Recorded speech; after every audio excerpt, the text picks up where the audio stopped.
acquainted with some of the political parties they share the same ideology with and get going?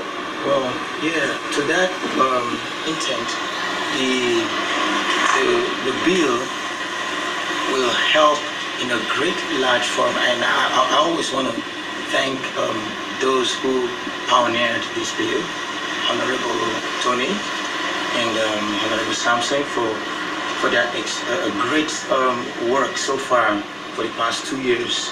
And I always like to thank His Excellency President Muhammadu Buhari for his work so far in uniting Nigeria, in safety, in economical development, and then also to point that this bill is not a spat to any political personality. It is a hand of help. It is, how would I put it? It is a form of assistance the youth are about to render service to the government through politics. Now, to point out what we just said, those that are young, are they prepared? Do they have the ideology? It's always a starting point. Now, I'm not saying a 35-year-old man who doesn't know how many states are in Nigeria or how many local governments are in Nigeria should just get up and say he wants to be president.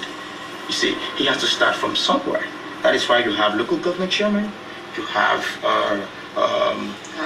councillors, you have the state representatives before you go to the federal. So we, youth in politics, we encourage our youth to start from somewhere. You have to serve to be served. You have, in fact, the calling of leadership is a call to serve. So it's not a call to be served anyway. So you have to start serving from wherever you are. So we say, at your local level, get involved in local politics. Get involved at your region before we start thinking of the federation at large. It's really, really, really not easy to govern Nigeria. Honestly, that's why I always say Mr. President is doing a very great job, even though there are lapses in several areas. Nigeria is a peculiar nation to govern. A nation with diverse mindset, a nation with great concern. Economically, there is a lot of people in this nation have been derailed in their minds. So everyone is out for what is my gain. What is my gain? Very few are out for what is our gain. What do we do? So it takes a lot to govern the nation. So as a youth, and you've been told that not too young to run, it's out. We hope and we know that His Excellency would approve this. We know that for sure. We have confidence. We have belief in him. You've heard of it, that it's out, and you're just thinking of, let me go for presidency. What is your background? What have you done as a secondary school, at your university level? What leadership position have you held? What are the things? What is your profile? You know, what's your CV? You know, you have to know that you need to go working now. It's like, oh, hey, there's opportunity. Go and prepare yourself. It's a call to preparation. It's a call for even those in diaspora. It's time to come home. I mean, if every one of us gets a visa to US, who's going to govern Nigeria? Who's going to repair the nation? So it's time to come home. Those of us, doctors over there, we have hospitals that need good doctors here. Now with this, you can see that the nation is opening their hands. The government this is first time in the history since 1960. Well, you're having a reduction. We're having a reduction in that age bracket. You know, in our press conference, we made mention of our past leaders who held this nation and brought us independent. All of them were within this age bracket. And they did well. And they did well at that time. So what went wrong? So you know, this is actually a recap of history. History is repeating itself. I'm telling you, in 2019, you're going to see a lot of young, vibrant youth, both in diaspora. They're going to come home and they're going to get involved. And I see Nigeria in 2019, 2020, a more developed state. vibrant society. Vibrant society. Full of youths who are arguing and discussing, debating environmental issues, even at the National Assembly, Exactly. That's what's going to happen. Exactly. Now, that got me into asking this. I was discussing with someone over this issue, and he did say, you know what, I'm happy that the young one, the horizon is open now for young ones, to get into politics. But I'm also a bit afraid that these are the people who have this get rich quick syndrome, in that age bracket. They're not patient. They don't want to struggle to get rich. They want to, amass wealth, and that's why you see so many young people going into internet, what do you call it now? Defrauding people and all of that, So, and these are the same people that will come to govern Nigeria. That's the fear.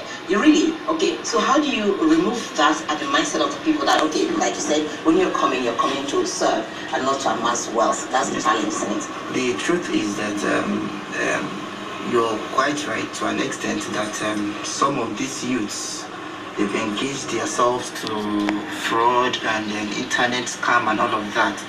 But not all of the youths. You have to understand that we have very serious youths here in Nigeria, and if you notice, the reason why some of these youths is going into fraud and all of that is because they've been intimidated.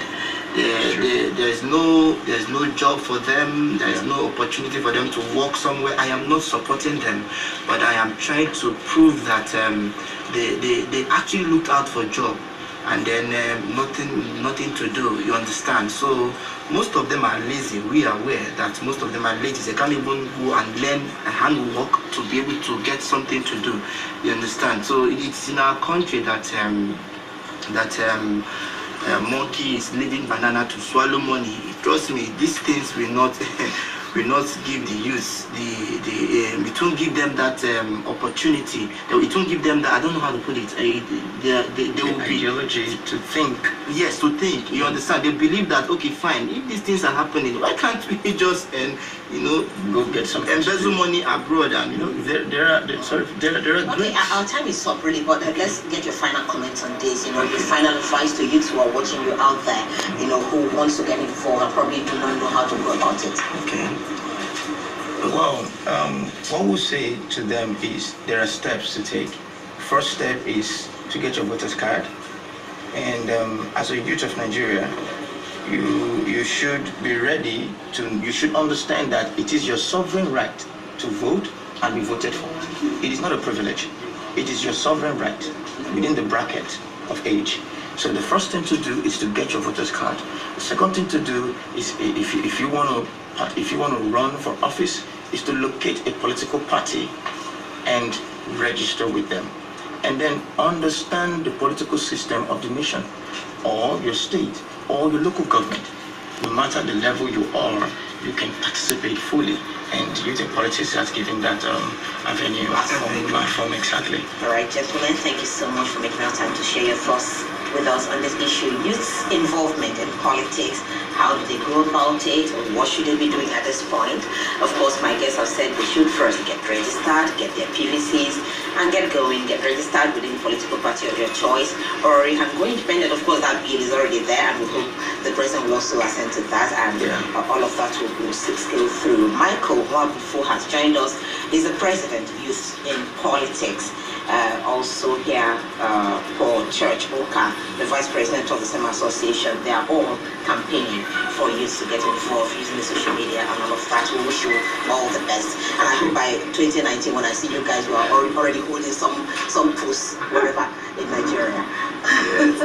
Well, we are not really concerned about the okay, so we'll look at that. All right, it's not over yet on KAKAKI, the African Voice. We're linking you back to Abuja now for the concluding part of the program. Thank you so much for making our time to be with us, and please join us again tomorrow. My name is Nkoli Omo. Do have a pleasant day.